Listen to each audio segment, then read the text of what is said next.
परमेश्वर की नाम की महिमा हो। Bible synopsis. आज हम उत्पत्ति की पुस्तक की सारांश को देखेंगे। जेनेसिस, उत्पत्ति की पुस्तक।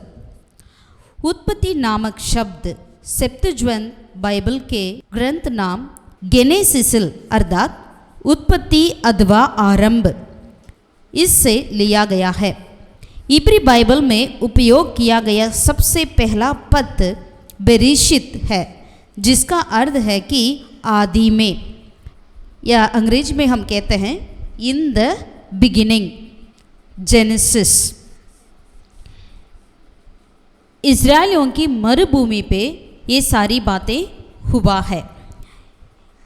इसका लेखक जो है मूसा, क्योंकि प्रेरितों के काम 7वीं अध्याय उसका 22वीं पद में लिखा है, मूसा को मिस्रियों की सारी विधा पढ़ाई गई और वह बातों और कामों में निपुण था। हम विश्वास कर सकते हैं कि मूसा को परमेश्वर के साथ अकेले समय व्यतीत करने के दौरान ही सृष्टि एवं मानव जाति के भविष्य में होने वाली घटनाओं का प्रकाशन मिला था। उत्पत्ति की आरंभिक घटनाओं की पृष्ठभूमि मेसोपोटामिया है। पहला अध्याय से लेकर 11वीं अध्याय तक संभव मेसोपोटामिया में हुआ है और 12 से लेकर 36वीं अध्याय तक जो कार्य है वे सारे वाचा का देश या कनान के देश में हुआ है। 37 से लेकर 50वीं अध्याय तक जो कार्य है मिस्र में हुआ है। तो उत्पत्ति की किताब की 3 देश मुख्य हैं, मेसोपोटामिया, कनान और मिस्र देश। उत्पत्ति शुरुआत की पुस्तक है। आकाश मंडल एवं भूमि, मनुष्य और पाप, छुटकारे के वायदे और परिवार, मनुष्य द्वारा निर्मित रीति रिवाज, संसार के देश, इब्री वंश इत्यादि की शुरुआत उत्पत्ति दिखाती है। पाप में गिरे मनुष्य की छुटकारे की योजना को बनाया जाना और उस योजना को लागू करने के लिए एक जाति को चुनना ही इसके मुख्य विषय है। प्रभु यीशु मसीह को इस किताब में हम हमारा सृष्टिकर्ता परमेश्वर के रूप में हम देख सकते हैं और इसके विभाजन को हम देखें। पहला अध्याय पहला आयत से लेकर दूसरा अध्याय 25वीं आयत तक हम संसार और मानव का सृष्टि को देख सकते हैं।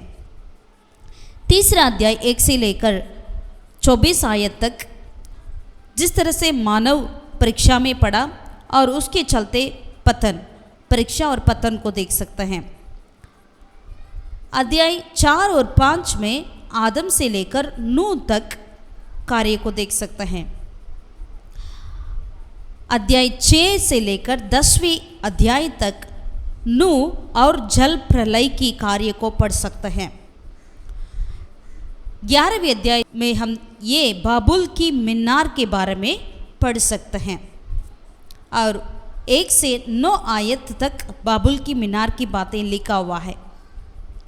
11वें अध्याय 10 से लेकर अगर 32वीं आयत तक हम देखते हैं तो यहाँ पर ही परमेश्वर एक व्यक्ति को चुनते हैं, उन कार्य को, मतलब अब्राहम को परमेश्वर किस तरह चुनते हैं उन कार्य को हम देख सकते हैं। शेम से लेकर अब्राहम तक 11वीं अध्याय में हम 10वीं आयत से लेकर 32वीं आयत तक पढ़ सकते हैं। इसके बाद 12वीं अध्याय से लेकर 35वीं अध्याय तक, 12 से 35वीं अध्याय तक अब्राहम, इसहाक, याकूब के बारे में हम पढ़ते हैं।